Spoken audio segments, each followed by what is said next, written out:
இயேசுவை உங்களுடைய வாழ்க்கையில் சொந்தமாக்கி கொண்டீங்கன்னா அதிசயத்துக்கு மேலே அதிசயம் நடந்துக்கிட்டே இருக்கும். நீங்கள் பார்த்துக்கிட்டே இருப்பீங்க.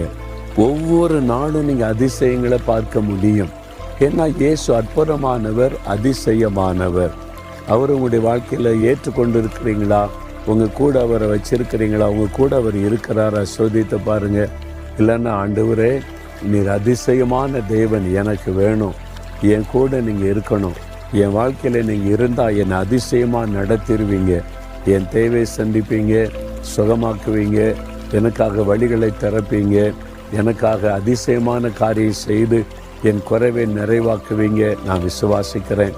நீங்கள் அதிசயம் செய்கிற தேவன் எனக்கு வேணும், என் கூடவே நீங்கள் இருக்கணும் அப்படின்னு நீங்கள் கேட்டு அவரை சொந்தமாக்கி கொள்ளுங்க. அனுதினமும் அதிசயமானதை பார்ப்பீங்க.